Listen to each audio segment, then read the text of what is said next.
Buenas tardes, esto es El Mundo Ahora de France 24. Muchísimas gracias por elegirnos. Yo soy Rosa Pérez Masdeu. Vamos con las noticias.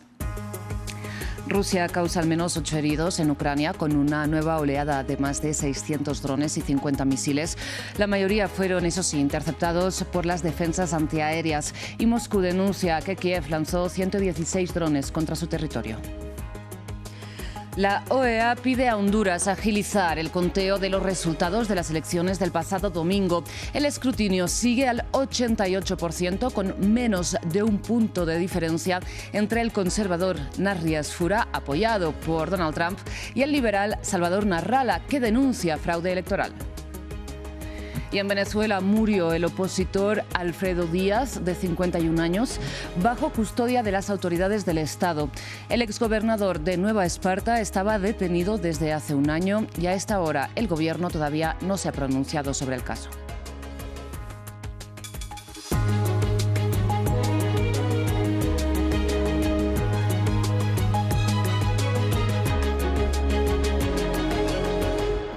Empezamos esta edición hablando de la guerra en Ucrania porque, por un lado, en el plano diplomático, este sábado se vuelven a encontrar la delegación de Kiev con los estadounidenses Steve Witkoff y Jared Kushner, el yerno de Donald Trump. Y Macron, por otro lado, anunció que se reunirá el lunes con Zelensky, Merz y Starmer. Mientras, sobre el terreno, una oleada con más de 600 drones y 50 misiles rusos, la mayoría de los cuales, eso sí, fueron interceptados, causó 8 heridos en Ucrania esta noche. Estaciones de tren y vagones destruidos. En Fastiv, cerca de Kiev, drones y misiles rusos golpearon durante la noche este importante centro ferroviario. No hubo heridos, pero el director acusa a Rusia de haber atacado la estación de forma deliberada. Los ataques fueron directamente contra la estación. El impacto fue en el depósito suburbano. Este fue solo uno de los puntos alcanzados en los ataques masivos rusos que afectaron al menos 29 lugares del país. En la capital, las explosiones dañaron varios edificios, obligando a la gente a buscar refugio en el metro. Rusia simplemente no va a detenerse hasta destruirnos. En Novi Petrivsky, un ataque aéreo ruso desató un incendio que destruyó por completo un almacén cercano a la vivienda de Olena Homik y su familia. Necesitamos urgentemente que nos ayuden con armas, que el mundo se una, que el mundo nos ayude, que se nos escuche, que el señor Trump nos escuche, que se dé cuenta de que lo están engañando, llevándolo a una ilusión. No se puede negociar con Rusia. El ejército ucraniano reportó que Rusia lanzó 653 drones y 51 misiles, de los cuales las defensas ucranianas derribaron 585 drones y 30 misiles. Estos ataques ocurren mientras funcionarios estadounidenses y ucranianos anunciaron que se reunirán este sábado para una tercera ronda de conversaciones. Mientras tanto, en la frontera entre Pakistán y Afganistán, nuevos enfrentamientos entre los ejércitos vecinos causaron la muerte de al menos 4 civiles y un soldado. Ambas partes se acusan mutuamente de haber iniciado las hostilidades en medio del alto el fuego vigente que, recordemos, sofocó el estallido de tensiones en octubre. Disparos de artillería se escucharon desde Pakistán y se vieron a lo lejos las luces de los bombardeos. Unas pocas pruebas del intercambio de disparos del viernes por la noche en la frontera con el sur de Afganistán, donde, según las autoridades locales, murieron varios civiles y al menos un soldado afgano. Enfrentamientos que dejaron varios heridos en ambos lados de la frontera, como acá en el Baluchistán pakistaní. Se escucharon disparos. Mientras intentaba recoger mis cosas, una granada de mortero explotó cerca. Mi esposa, mi hija y yo resultamos heridos. Después de la explosión, el humo invadió el lugar y no se veía nada.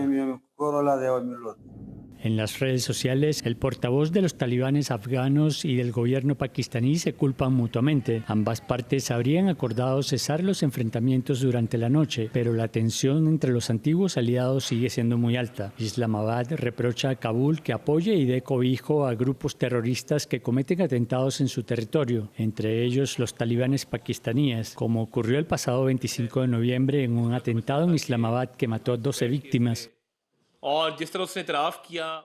Un sospechoso ha reconocido la conexión con Afganistán, la llegada de kamikazes procedentes de Afganistán, su entrenamiento en Afganistán y otros hechos. Por lo tanto, está muy claro que Afganistán está plenamente implicado en esta situación. Esto propició los ataques perpetrados desde mediados de octubre contra posiciones islamistas afganas en las zonas tribales fronterizas, una frontera que en teoría está cerrada. La mediación de Qatar y Turquía permitió la firma de una tregua en Doha el 19 de octubre, pero la situación está lejos de ser resuelta. Antes de los intercambios de disparos de este viernes, los ataques a finales de noviembre contra una ciudad de la provincia afgana de Khost causaron una decena de muertos entre la población civil. Cambiamos de tema. Este lunes se cumple un año ya de la caída de Bashar al-Assad en Siria. Un derrocamiento liderado por el actual presidente de facto del país y ex líder de Al-Qaeda, Ahmed al-Sharaa, que ha pasado de ser en un año uno de los hombres más buscados por la CIA a ser recibido, recuerden, en la Casa Blanca por Donald Trump. Mientras en las afueras de Damasco, la capital del país, los habitantes intentan reconstruir sus barrios. Nuestra enviada especial, Etel Bonet, tiene la historia. Un año después de la caída de al-Assad, Hajar al-Aswad sigue lejos de recuperar su gente. Antes del inicio de la guerra civil siria en 2011, vivían aquí más de 100.000 personas. Hoy apenas han vuelto unos pocos cientos. Las tiendas que reabren conviven con calles vacías, edificios dañados y servicios que aún no cubren lo básico.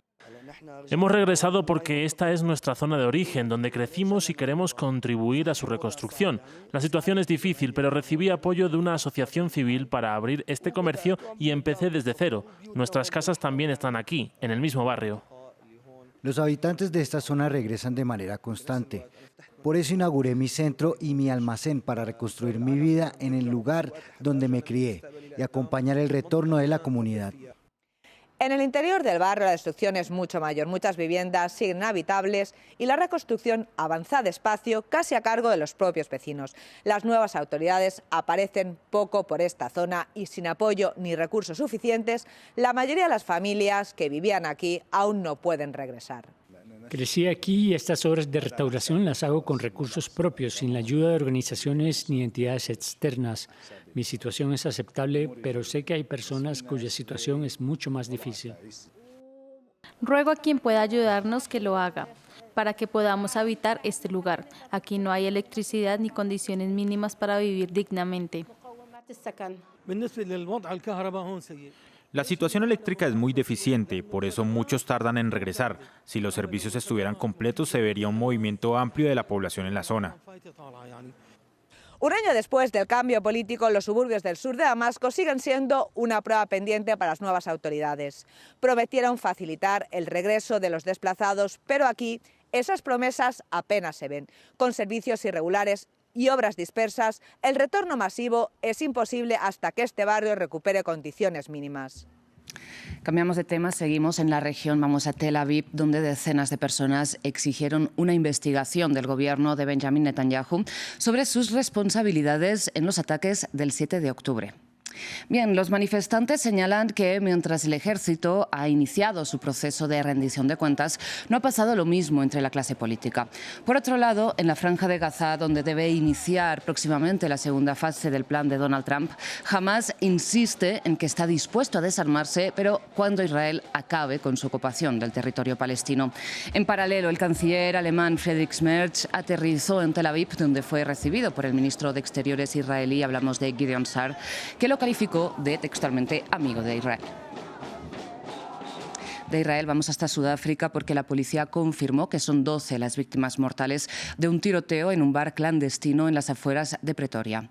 Entre los muertos se encuentran 3 menores de edad de 16, 12 y 3 años, según las autoridades, que además declararon que fueron alertadas del incidente más de una hora después de que ocurriera y, por lo tanto, los 3 hombres armados que abrieron fuego indiscriminadamente contra el local están dados a la fuga. En otras noticias, la jefa de la diplomacia de la Unión Europea, Kaja Kallas, insistió este sábado en que Estados Unidos sigue siendo el mayor aliado de Europa, a pesar de que en la nueva estrategia de seguridad nacional publicada por la Casa Blanca, la administración estadounidense asegura que Europa se enfrenta textualmente a una desaparición de la civilización a causa de la migración, por lo que podría, dicen, dejar de ser considerado un aliado confiable. Este documento de 30 páginas resume la visión del presidente estadounidense Donald Trump sobre el mundo. En él se enumeran por regiones sus estrategias de defensa nacional, comenzando por una prioridad, la denominada lucha contra el narcotráfico en América Latina. Esta estrategia ya se está llevando a cabo mediante un despliegue militar masivo en el Caribe que incluye controvertidos ataques contra supuestos barcos de tráfico de drogas. En lo que respecta a Europa, la administración Trump fue directa. El informe sostiene que el continente se encuentra en una espiral descendente por la migración. Entre los problemas más importantes a los que se enfrenta Europa están las actividades de la Unión Europea y otros organismos transnacionales que socavan la libertad política y la soberanía, las políticas migratorias que están transformando el continente y generando conflictos, la censura de la libertad de expresión y la represión de la oposición política. Esta postura hacia Europa y el apoyo abierto a las políticas nacionalistas no es nada nuevo. Poco después de asumir el cargo en febrero, Trump envió al vicepresidente J.D. Vance a la Conferencia de Seguridad de Múnich. Allí, Vance atacó a los aliados tradicionales de Washington. Ningún votante de este continente acudió a las urnas para abrir las puertas a millones de migrantes sin controlarlos. Sin embargo, el enfoque de Estados Unidos reafirmado en este documento se centra en Asia, donde ha identificado un enemigo claro, China. La administración Trump también expresó su apoyo a Taiwán. China se hizo rica y poderosa y utilizó su riqueza y poder para obtener una ventaja considerable. Las élites estadounidenses o bien apoyaron voluntariamente la estrategia de China o bien se negaron a reconocerla. Es lógico que se preste mucha atención a Taiwán, dado que 1/3 del transporte marítimo mundial pasa cada año por el mar de China Meridional. Esto tiene importantes implicaciones para la economía estadounidense. Este documento ha suscitado fuertes reacciones, especialmente en Europa. El ministro de Asuntos Exteriores de Alemania declaró que su país no necesita consejos del extranjero. Sin embargo, la jefa de política exterior de la Unión Europea, Kaja Kallas, afirmó que Estados Unidos sigue siendo el mayor aliado del bloque. En noticias relacionadas, vamos a Honduras, donde la Organización de Estados Americanos pidió a las autoridades agilizar el conteo de los resultados electorales porque casi una semana después de los comicios, el Consejo Nacional Electoral todavía no ha proclamado a un ganador. Bien, a esta hora el escrutinio sigue en el 88%, con menos de un punto porcentual de diferencia entre el líder del Partido Nacional y apoyado por Donald Trump, Nasri Asfura, que cuenta con el 40,2% de los votos, y el liberal Salvador Narrala, que denuncia fraude electoral mientras suma el 39,5% de los apoyos. La misión de observación electoral de la Organización de los Estados Americanos en Honduras se mantiene atenta a los diversos procedimientos que forman parte del proceso. Cabe señalar que los datos estadísticos recabados por las y los observadores de la OEA en las distintas juntas observadas confirman un resultado sumamente ajustado. Cerramos en Venezuela. La ONG Foro Penal denunció la muerte del opositor Alfredo Díaz, de 51 años, que estaba detenido desde hace un año. Según indicó el partido opositor Voluntad Popular, el exgobernador de Nueva Esparta murió en la sede de Caracas del Servicio Bolivariano de Inteligencia Nacional, conocido como el Helicoide. A esta hora, el gobierno, sin embargo, no se ha pronunciado. Nuestra corresponsal Daniela Zambrano tiene más detalles.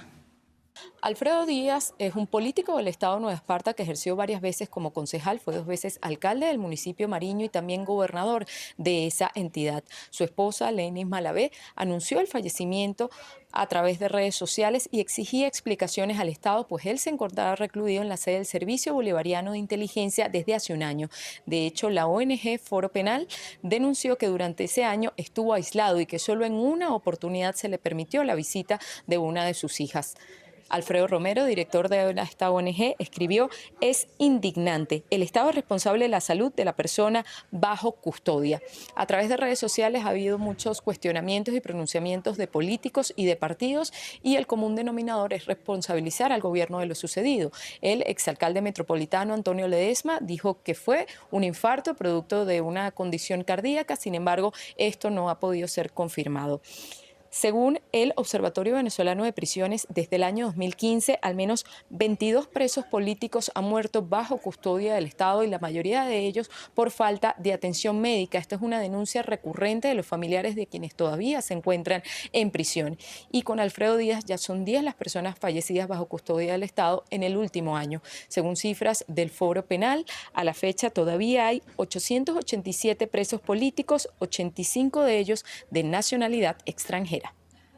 Llegamos así al final de esta edición informativa. Muchísimas gracias por su atención. Feliz fin de semana.